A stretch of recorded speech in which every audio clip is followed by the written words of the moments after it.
Hello everyone, I am Leelam Chandrakar from department of zoology. आज का हमारा टॉपिक है सेल ट्रांसफॉर्मेशन। इस टॉपिक के अंदर हम ग्रिफिथ एक्सपेरिमेंट मतलब कि ट्रांसफॉर्मेशन और ट्रांसफॉर्मिंग प्रिंसिपल को डिस्कस करेंगे।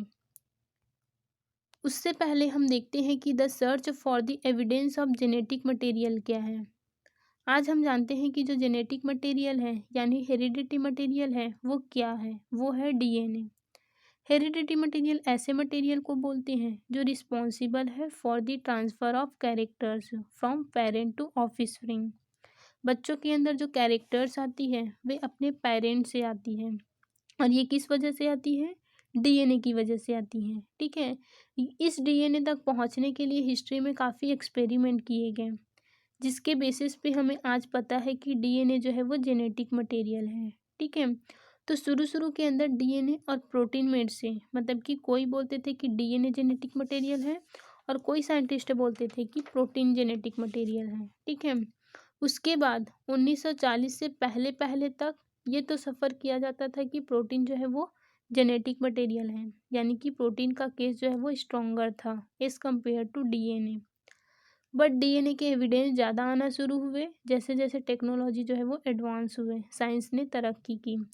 तो साइंटिस्ट को पता चला कि प्रोटीन नहीं बल्कि डीएनए जेनेटिक मटेरियल है। ठीक है, तो इसके लिए कुछ एक्सपेरिमेंट किए गए, उसमें से पहला है ग्रिफिथ एक्सपेरिमेंट। ठीक है, तो इस एक्सपेरिमेंट ने हमें इस बेस पे लाया कि कुछ ना कुछ ऐसे कैरेक्टर्स हैं, कुछ ना कुछ ऐसे केमिकल हैं जो रिस्पॉन्सिबल है for the transfer of characters. ठीक है, ग्रिफिथ नाम के साइंटिस्ट ने 1928 के अंदर न्यूमोनिया एक डिसीज़ है उसके अगेंस्ट वैक्सीन बनाने की कोशिश की। ठीक है, जिसके लिए उन्होंने कुछ एक्सपेरिमेंट किए, लेकिन इस एक्सपेरिमेंट को उस टाइम कोई मान्यता नहीं दी गई। ठीक है, ग्रिफिथ ग्रिफिथ ने स्ट्रेप्टोकोकस न्यूमोनी बैक्टीरिया को स्टडी कर रहा था। ये ऐसे बैक्टीरिया है जो मैमल्स के अंदर डिसीज़ कॉज करता है, न्यूमोनिया डिसीज़। ठीक है, उसके पास उस बैक्टीरिया की दो स्ट्रेन थी। पहला स्ट्रेन था एस स्ट्रेन और सेकेंड स्ट्रेन था आर स्ट्रेन। ठीक है, जो पहला वाला स्ट्रेन है वो पैथोजेनिक थी और दूसरी वाली जो स्ट्रेन है वो नॉन पैथोजेनिक थी। ठीक है, तो पैथोजेनिक ऐसे एजेंट को बोलते हैं जो डिसीज़ कॉज करता हो, यानी कि पैथोजेनिक क्या होगा? डिसीज़ कॉजिंग होगा। ठीक है, इस स्ट्रेन को स्मूथ या फिर एस स्ट्रेन कहा जाता है। इसको वायरुलेंट स्ट्रेन भी कहा जाता है। अब इसे स्मूथ स्ट्रेन इसलिए कहा जाता है क्योंकि इस बैक्टीरिया के ऊपर कैप्सूल प्रेजेंट होता है, जिसकी वजह से ये जो है वो स्मूथ होती है। तो मान लो ये एक बैक्टीरिया है, तो इस बैक्टीरिया के ऊपर ऊपर अगर कैप्सूल प्रेजेंट है तब उसको बोला जाता है स्मूथ स्ट्रेन। ठीक है, और दूसरी टाइप की जो बैक्टीरिया है जिसको नॉन पैथोजेनिक कहा जाता है, जो कि हार्मलेस है। ठीक है, तो नॉन पैथोजेनिक जो है वो डिसीज़ कॉज नहीं कर सकता और इसके अपीयरेंस जो है वो रफ है। तो मान लो ये एक बैक्टीरिया है। ठीक है, अगर इसके ऊपर कैप्सूल अब्सेंट है तब इसको कहा जाएगा रफ या फिर आर स्ट्रेन। ठीक है, और अगर इसके ऊपर कैप्सूल प्रेजेंट है तब इसको कहा जाएगा एस स्ट्रेन। ठीक है, तो रफ इसलिए है क्योंकि इसके ऊपर जो है वो कैप्सूल अब्सेंट है, इसलिए इसे आर या फिर रफ स्ट्रेन कहा जाता है। इसको नॉन वायरुलेंट स्ट्रेन भी कहा जाता है। अब ये जो स्मूथ स्ट्रेन है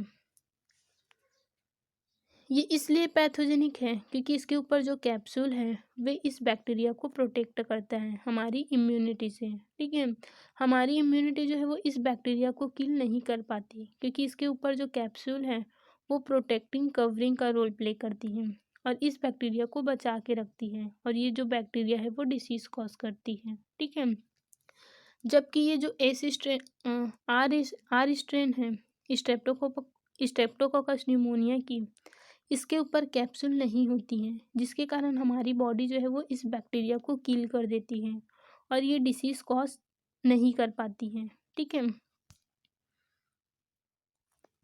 तो यहाँ पे दो स्ट्रेन थी, एक थी स्मूथ या फिर एस स्ट्रेन जो कि पैथोजेनिक थी, जो कि न्यूमोनिया डिसीज़ कॉज करती थी, और सेकेंड थी आर स्ट्रेन या फिर रफ स्ट्रेन, ये जो है वो नॉन पैथोजेनिक थी, ये डिसीज़ कॉज नहीं करती थी। ठीक है, तो इस साइंटिस्ट ने कुछ एक्सपेरिमेंट किए, उसको देखते हैं।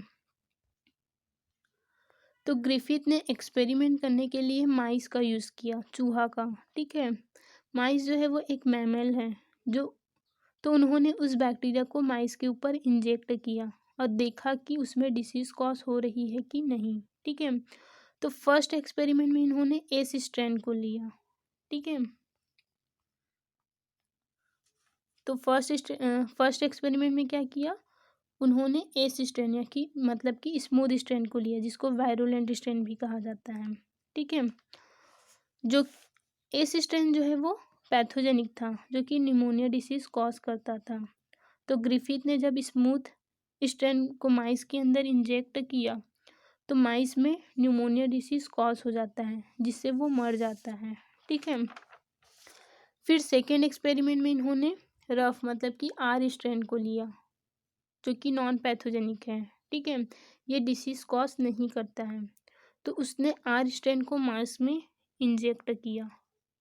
ठीक है, तो माइस ने इस आर स्ट्रेन को किल कर दिया और जो माइस था उसके ऊपर कोई फर्क नहीं पड़ा और जो माइस था वो जिंदा था। ठीक है, फिर थर्ड एक्सपेरिमेंट में इसने क्या किया, जो एस स्ट्रेन है उसे हिट किल्ड कर दिया। एस स्ट्रेन क्या है, पैथोजेनिक है, लेकिन जब उसने हिट किल्ड कर दिया, मार दिया हिट के थ्रू, और फिर उसे माइस में इंजेक्ट किया।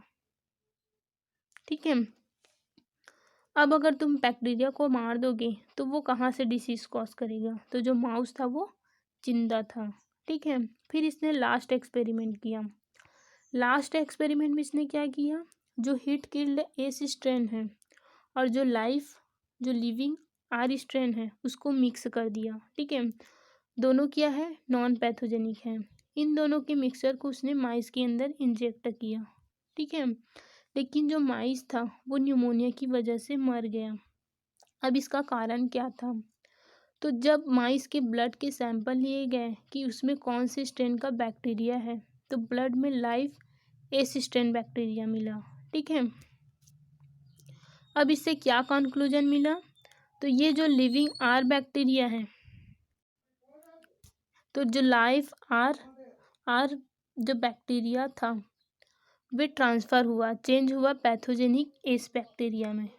ठीक है, क्यों हुआ, उस वक्त तक ये पता नहीं था कि वो सब्सटेंस जो है वो क्या है, तो उसने वर्ड यूज़ किया अननोन हेरिटेबल सब्सटेंस। ठीक है, तो ग्रिफिथ ने कहा कि कुछ तो ऐसा चीज़ है जो किल्ड एस स्ट्रेन है उससे बाहर निकल करके इस आर स्ट्रेन में घुसा। ठीक है, तो जैसे ही आर स्ट्रेन में घुसा, आर स्ट्रेन जो है वो एस स्ट्रेन में कन्वर्ट हो गया। तो ग्रिफिथ ने इस प्रिंसिपल को मतलब कि इस मैकेनिज्म को ट्रांसफॉर्मेशन का नाम दिया। तो इस चीज़ का नाम जो ट्रांसफ़र हो रहा है उसका नाम ट्रांसफॉर्मिंग प्रिंसिपल पड़ा। ठीक है, फिर इस एक्सपेरिमेंट को आगे ले जाया गया और इसके ऊपर और एक्सपेरिमेंट किए गए। ठीक है, तो इसके बाद 3 scientist O T Avery, C M MacLeod और एम मैकॉर्थी ने आगे एक्सपेरिमेंट किया। इन्होंने क्या किया, इन्होंने हिट किल्ड एस स्ट्रेन लिया। ठीक है, हिट किल्ड एस स्ट्रेन लिया प्लस लिविंग जो लाइव आर स्ट्रेन था उसको लिया। ठीक है, और इन दोनों को मिक्स कर दिया और इसके सॉल्यूशन बना लिए और इस पूरे सॉल्यूशन में इन्होंने प्रोटीएज डाला। ठीक है,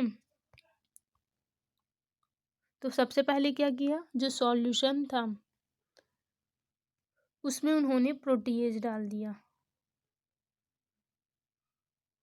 ठीक है, प्रोटीएज क्या होता है, प्रोटीएज जो है वो प्रोटीन डाइजेस्टेड एंजाइम होता है। अगर ये प्रोटीन होगा तो ये जो प्रोटीएज है उसे डाइजेस्ट कर लेंगे, ये डिग्रेड हो जाएगा अगर बाहर निकला तो। ठीक है, और जो लाइफ आर स्ट्रेन है वो लाइफ एस में कन्वर्ट नहीं हो पाएगा, लेकिन फिर भी ये जो लाइफ आर स्ट्रेन था वो लाइफ एस स्ट्रेन में कन्वर्ट हो गया।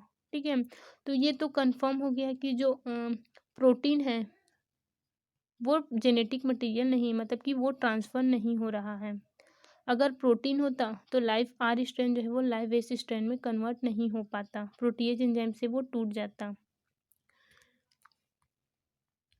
फिर उन्होंने दोबारा से एक्सपेरिमेंट किया और इस सॉल्यूशन में, मतलब कि जो सॉल्यूशन था, किस चीज़ का सॉल्यूशन था, हिट किल्ड एस स्ट्रेन और लाइफ आर स्ट्रेन का। ठीक है, उस सॉल्यूशन में उन्होंने आरएनएस डाल दिया।